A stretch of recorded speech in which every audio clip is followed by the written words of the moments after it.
ಹೇಳಿರಿ ಏನಿದೆ ಹೆಂಗಿದೆ. ಓಕೆ, ಸೊ ಏನ್ ಮಾಡ್ತೀರಿ, ಇನ್ನೊಂದು ಎಲ್ಲರೂ ಮನೆಗೆ ಹೋದ್ಮೇಲೆ ಏನ್ ಮಾಡ್ಬೇಡ್ರಿ, ಮನೆಗೆ ಹೋದ್ಮೇಲೆ ಪ್ಲೇಸ್ಟೋರ್ಗೆ ಹೋಗಿ, ಪ್ಲೇಸ್ಟೋರ್ಗೆ ಹೋಗಿ ಡಿಜಿ ಲಾಕರ್ ಅಂತಿದೆ, ಡಿಜಿ ಲಾಕರ್ ನ ಡೌನ್ಲೋಡ್ ಮಾಡ್ಕೊರಿ. DigiLocker, DigiLocker, DIGI locker, DigiLocker. DigiLocker ನಾಗ ಯಾಕಂದ್ರೆ ಇನ್ ಮಾತ್ರ ಎಲ್ಲಾ ಸರ್ಟಿಫಿಕೇಟ್ಗಳು ನಿಮ್ ಫಸ್ಟ್ ಇಯರ್ ಹಿಡ್ಕೊಂಡು ಎಲ್ಲಾ ಸರ್ಟಿಫಿಕೇಟ್ಗಳು ಡಿಜಿ ಲಾಕರ್ ನಾಗ ಬರ್ತಾವ. ನಿಮ್ಮ ಮಾರ್ಕ್ಸ್ ಕಾರ್ಡ್ ಏನೇ ಬಂದ್ರು ಇಲ್ಲೇ ಬರ್ತಾವು. ನೀವು ಇಲ್ಲಿಂದಾನೇ ಪ್ರಿಂಟ್ ತೆಗಿಬೇಕು, ಇಲ್ಲಿಂದಾನೇ ಜಾಬ್ ಹೋದ್ರೆ ವೆರಿಫಿಕೇಶನ್ ಮಾಡಬೇಕು, ಇಲ್ಲಿಂದಾನೇ ಎಲ್ಲಾನು ಮಾಡಬೇಕು. ಡಿಜಿ ಲಾಕರ್ ಒಂದೇ ಮಾಡಿ, ನಾನು ಪ್ಲೇ ಸ್ಟೋರ್ಗೆ ಹೋದ್ರೆ ನಡೀತಾ, ಪ್ಲೇ ಸ್ಟೋರ್ ಎಲ್ಲರೂ ಯಾಕೆ ಮಾಡ್ತೀರಿ, ನೀವು ಮೊಬೈಲ್ನಾಗ ಹೋಗ್ಬೇಕು, ಡಿಜಿ ಲಾಕರ್ ಇಷ್ಟೇ ಇಟ್ಬಿಡು ಸಾಕು. ಇದು ಡಿಜಿ ಲಾಕರ್, ಇದನ್ನ ಎಲ್ಲರೂ ನಿಮ್ಮ ಮೊಬೈಲ್ನಾಗ ಇನ್ಸ್ಟಾಲ್ ಮಾಡ್ಕೋಬೇಕು.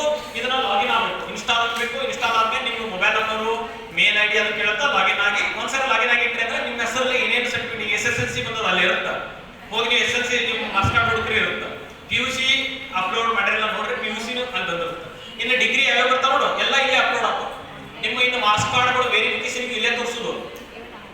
ಏನೇನು ಇದು ನಾಟ್ ಓನ್ಲಿ ಮಾರ್ಕ್ಸ್ ಕಾರ್ಡ್, ನಿಮ್ದು Aadhaar card, PAN card, driving licence ಎಲ್ಲ ಇಲ್ಲೇ ಬರುತ್ತೆ.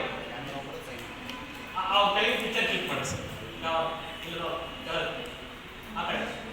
ಇದು ಸೆಂಟ್ರಲ್ ಗೌರ್ಮೆಂಟ್ ಮಾತ್ರ. ಇನ್ನೇ ವೆರಿಫಿಕೇಶನ್ ಇದ್ದು ಇಲ್ಲೇ ನಿಮ್ದು ಲೈಸೆನ್ಸು, LPG ಗ್ಯಾಸ್ ನಿಮ್ಮ ಹೆಸರಲ್ಲೇ ಇದ್ರೆ, ಕರೆಂಟ್ ನಿಮ್ಮ ಹೆಸರಲ್ಲೇ ಇದ್ರೆ ಎಲ್ಲ ಆಲ್ ಇನ್ ಒನ್ ಇಲ್ಲಿ ಬರ್ತಾವ.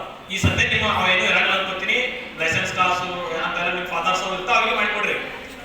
And licence, bike licence, car licence ಏನೇ ಇದ್ರು ಅಲ್ಲೇ ಇರಬೇಕು. ಅರ್ಥ ಆಗ್ತಿದೆಯಾ? ಆಧಾರ್ ಕಾರ್ಡ್ ಮೇಜರ್ ಇದಕ್ಕೆ ಲಾಗಿನ್ ಆಗಿ ಆಧಾರ್ ಕಾರ್ಡ್ ಕೇಳ್ತದೆ. ಆಧಾರ್ ಕಾರ್ಡ್ ಲಾಗಿನ್ ಆಗಿ ನಿಮ್ಮ mobile number Aadhaar card login ಆಗೋದು. ಮುಂದೆ ಏನ್ ಮಾಡೋದು, ಇದನ್ನ ಯೂಸ್ ಮಾಡೋದು. ಎಲ್ಲಾನು ಇಲ್ಲೇ ಬರ್ತಾವ. ನಿಮ್ಮ ಏನೇ ಹೊಸ ಬಂದ್ರು, ನಿಮ್ಮ ಹೆಸರಲ್ಲಿ ಏನೇ ಬಂದ್ರು ಅಲ್ಲಿ ಅಪ್ಡೇಟ್ ಆಗ್ತದೆ, ತಾನೇ ಆಗಿರ್ತಾವ. ನೀವು ಜಸ್ಟ್ ಸರ್ಚ್ ಮಾಡಿ ನೋಡೋದು ಅಷ್ಟೇ. Okay, so this is about DigiLocker. Okay, ಏನು doubt? Thank you. This is ends of your exam coaching ಅನ್ಕೊಡ್ರಿ. ಈಗ ಏನು ಡೌಟ್ಸ್ ಇದ್ರೆ ಕೇಳಿ, ಯಾವಾಗ ಬಿಡ್ತೀರಿ ಅದನ್ನ ಡೌಟ್ ಇರಬೇಕು.